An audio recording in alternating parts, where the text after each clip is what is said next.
Hi friends, welcome to Vetti Samayal. இன்னைக்கு நம்ம Vetti Samayalல ஒரு ஸ்வீட் சோமாஸ் தான் பார்க்க போறோம். வாங்க எப்படி பண்ணலாம்னு பார்க்கலாம். Friends, இங்க பாருங்க, ஃபர்ஸ்ட் நம்ம சோமாஸ் மாவு ரெடி பண்ணிரலாம். அதுக்கு நான் ஒரு பவுல் எடுத்து வச்சிருக்கேன். 1 கப் வந்து இது மைதா ஆட் பண்ணிக்கோங்க. 1 கப் மைதா. இப்போ இது கூட ஒரு பிஞ்ச் சால்ட் எடுத்துக்கோங்க. நெக்ஸ்ட் 1 டீஸ்பூன் வந்து பட்டர் எடுத்துக்கேன் சாஃப்ட்னஸ்க்காக. இப்போ இதை நம்ம நல்லா மிக்ஸ் பண்ணிக்கலாம். ஃப்ரெண்ட்ஸ், இங்கே பாருங்க, இப்போ நம்ம வாட்டர் போட்டு நம்ம மாவு நல்லா மிக்ஸ் பண்ணிக்கலாம். இது நம்ம எந்த அளவுக்கு சாஃப்டா மாவு நம்ம மிக்ஸ் பண்றோமோ அந்த அளவுக்கு தான் உங்களுக்கு சோமாஸ் வந்து ரொம்ப நாளைக்கு நல்லா இருக்கும். வெளியில வச்சாலும் நல்லா சாஃப்டா மிக்ஸ் பண்ணிக்கோங்க. ஃப்ரெண்ட்ஸ், இங்கே பாருங்க, நல்லா இப்படி சாஃப்டா நீங்க வந்து மாவு மிக்ஸ் பண்ணிக்கோங்க. இது நம்ம வந்து இப்போ ஸ்டஃபிங் வந்து பூதனை வந்து ரெடி பண்ணுறதுக்கு வரைக்கும் இது வந்து கொஞ்ச நேரம் ஊதட்டும். ஃப்ரெண்ட்ஸ், இப்போ பாருங்க, நம்ம பூதனை ரெடி பண்ணல. அதுக்கு 1 டேபிள் ஸ்பூன் வந்து நான் கீ போட்டு நல்லா ஹீட் பண்ணி வச்சிருக்கேன். இப்போ முந்திரி ஒரு 10 பல்லு, இப்போ இது கூடயே பாடாம நல்லா ஸ்லைஸ் பண்ணி வச்சிருக்கேன் ஒரு 10. நெக்ஸ்ட் காஞ்ச திராட்சை, இது ஒரு 10ல இருந்து 15 எடுத்துருக்கேன். இப்போ இதெல்லாம் நம்ம நெய்ல வந்து மிதமான சூட்ல நம்ம ஃப்ரை பண்ணி எடுத்துக்கலாம். ஃப்ரெண்ட்ஸ், இங்க பாருங்க, நான் ஒரு 3 மினிட்ஸ் வந்து நல்லா நான் கீல ரோஸ்ட் பண்ணிருக்கேன். இப்போ நம்ம இந்த நட்ஸ் எல்லாம் நம்ம எடுத்து பிளேட்ல எடுத்து வச்சிடலாம்.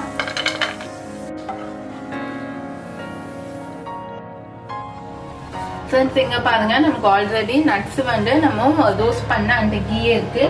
இந்த கீலே வந்து நான் வந்து 1/2 கப் வந்து ரவை எடுத்துருக்கேன், பாம்பே ரவை. இதையும் ஆட் பண்ணிக்கோங்க. நீங்க 1 கப் மைதாக்கு வந்து 1/2 கப் வந்து ரவை எடுத்துக்கோங்க. இதையும் இந்த கீல வந்து ஒரு மினிமம் 3 to 4 மினிட்ஸ் வந்து நல்லா ரோஸ்ட் பண்ணுங்க. நம்ம இந்த பூதனை செய்யும் போது நம்ம வந்து இந்த மாதிரி எல்லாமே தனித்தனியா கீல ரோஸ்ட் பண்ணிக்கோங்க. எல்லாமே நீங்க ஒன்னா போட்டு ரோஸ்ட் பண்ணா உங்களுக்கு அந்த அளவுக்கு ரோஸ்ட் ஆகாது. ஏன்னா ஒன்னு சீக்கிரமா ரோஸ்ட் ஆகும், ஒன்னு லேட்டா ரோஸ்ட் ஆகும். அதுக்காக இந்த மாதிரி நீங்க தனித்தனியா ரோஸ்ட் பண்ணும் போது உங்களுக்கு நல்லா அந்த கீவோட ஃபிளேவர் இறங்கி இருக்கும். உங்களுக்கு வந்து ரொம்ப நாளைக்கு சோமாஸ் நல்லா இருக்கும். ஃப்ரெண்ட்ஸ், இப்போ இதை நம்ம பிளேட்டுக்கு ட்ரான்ஸ்ஃபர் பண்ணிடலாம். ஃப்ரெண்ட்ஸ், இங்க பாருங்க, நான் திருப்பி ஒரு 1 டீஸ்பூன் அளவு கீ ஆட் பண்ணிருக்கேன். இப்போ இது கூட வந்து நான் தேங்காய் வந்து திருவி வச்சிருக்கேன். இல்லைன்னா மிக்சியில வந்து சும்மா நீங்க கிரைண்ட் பண்ணா இந்த மாதிரி உங்களுக்கு பவுடர் மாதிரி கிடைக்கும். இதையும் நம்ம இந்த கீல வந்து ரோஸ்ட் பண்ணிடலாம். இது நான் தேங்காய் வந்து ஒரு 2 டேபிள் ஸ்பூன் அளவுக்கு தான் நான் வந்து எடுத்திருக்கேன். நீங்க ரொம்ப ஆட் பண்ண தேவையில்ல. இது ஜஸ்ட் ஒரு ஃபிளேவருக்காக தான். ஒரு கிரன்ச்சி ஃபீல் கிடைக்கும் உங்களுக்கு சாப்பிடச்ச. ஃப்ரெண்ட்ஸ், இதையும் நம்ம பிளேட்டுக்கு ட்ரான்ஸ்ஃபர் பண்ணிடலாம். ஃப்ரெண்ட்ஸ், இங்க பாருங்க, நான் ஒரு பவுல் எடுத்துருக்கேன். இப்போ இந்த பவுல்ல நம்ம ரோஸ்ட் பண்ண இந்த ரவையை ஆட் பண்ணிக்கலாம். இப்போ இது கூடயே நம்ம ரோஸ்ட் பண்ண இந்த தேங்காய் திருவல் இதையும் ஆட் பண்ணிக்கோங்க. இப்போ நான் வந்து 1/2 கப்பு ரவைக்கு நான் 1/2 கப்பு சர்க்கரையை எடுத்துருக்கேன். சர்க்கரையும் இதில் ஆட் பண்ணிக்கோங்க. நெக்ஸ்ட் உடைச்ச கடலை வந்து நான் வந்து மிக்சியில வந்து கொஞ்சம் ரவை மாதிரி இப்படி பொடி பண்ணி வச்சிருக்கேன். இதையும் இதில் ஆட் பண்ணிக்கோங்க. இப்போ நம்ம ஃபைனலா நம்ம ரோஸ்ட் பண்ணி வச்சிருந்த நட்ஸ் இதையும் இதில் ஆட் பண்ணிக்கோங்க. இப்போ இதெல்லாம் நம்ம நல்லா மிக்ஸ் பண்ணிட்டு உங்களுக்கு ஸ்வீட் கரெக்டா இருக்கா, சக்கரை கரெக்டா இருக்கான்னு நீங்க பார்த்துக்கோங்க. அப்படி உங்களுக்கு கரெக்டா இல்லைன்னா நீங்க இன்னும் கொஞ்சம் சுகர் ஆட் பண்ணிக்கோங்க. 1 கப் மைதாக்கு வந்து நம்மளுக்கு 1/2 கப் சர்க்கரையும் 1/2 கப் ரவையும் நம்மளுக்கு கரெக்டா இருக்கும்.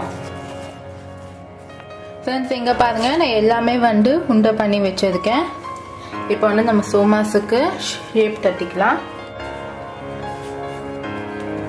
நீங்க எவ்வளவு மெலிசா நீங்க சோமாஸ்க்கு தட்டுறீங்களோ அப்பதான் உங்களுக்கு கிறிஸ்பியா வரும். இல்லைன்னா பூரி மாவு மாதிரி ஆயிடும் உங்களுக்கு. இது முடிஞ்ச வரைக்கும் கிறிஸ்பியா தட்டிக்கோங்க மெலிசா.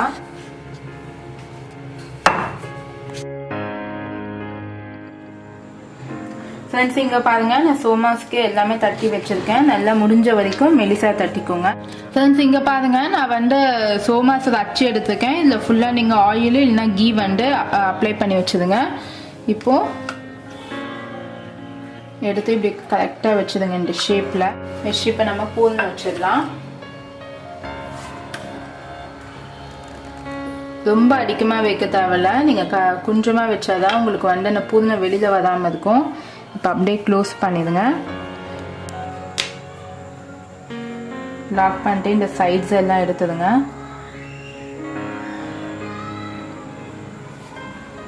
இப்போ ஓப்பன் பண்ணி பார்க்கலாம்.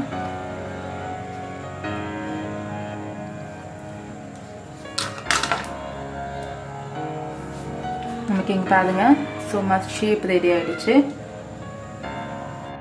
ஃப்ரெண்ட்ஸ் இப்போ பாருங்க, இப்போ நம்ம பூர்ணம் வச்சிடலாம்.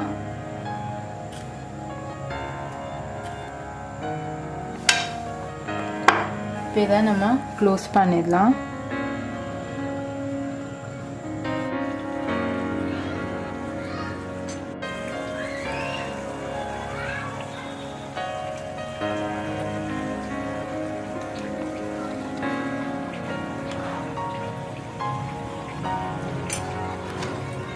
ஆயில் வந்து நமக்கு நல்லா ஹீட் ஆச்சு. லோ ஃப்ளேம்லேயே வச்சு இதை குக் பண்ணுங்க. இப்போது நம்ம சோமாஸு ஒவ்வொன்றா இதில் ஆட் பண்ணிடலாம்.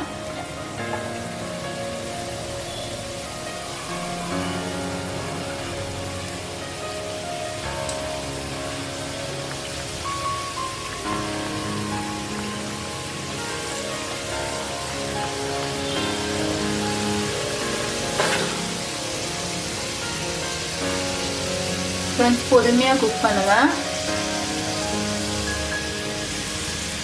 நமக்கு இது கொஞ்சம் நல்லா ப்ரௌன் கலரில் வரட்டும்.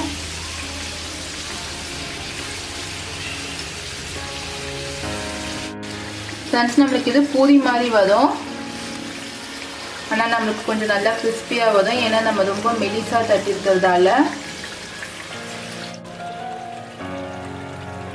ஃப்ரெண்ட்ஸ் இப்போ தான் நம்ம பிளேட்டுக்கு ட்ரான்ஸ்ஃபர் பண்ணிடலாம். ஃப்ரெண்ட்ஸ் நமக்கு இன்னையோட ஸ்வீட் சோமாஸ் ரெடி ஆயிடுச்சு. நீங்களும் இந்த மாதிரி வித்தியாசமாக வீட்டில் ட்ரை பண்ணி பாருங்க. உங்கள் ஃபெஸ்டிவலை நீங்கள் சந்தோஷமாக செலிப்ரேட் பண்ணுங்கள். இது வரைக்கும் இன்னொரு சேனலை சப்ஸ்கிரைப் பண்ணலன்னா கண்டிப்பாக சப்ஸ்கிரைப் பண்ணுங்கள். பக்கத்தில் இருக்க பெல் பட்டன் கிளிக் பண்ணுங்கள். லேட்டஸ்டான வீடியோஸை நீங்கள் உடனடியாக பார்க்கலாம். சுவையான உணவுடன் ஆரோக்கியமான வாழ்க்கை.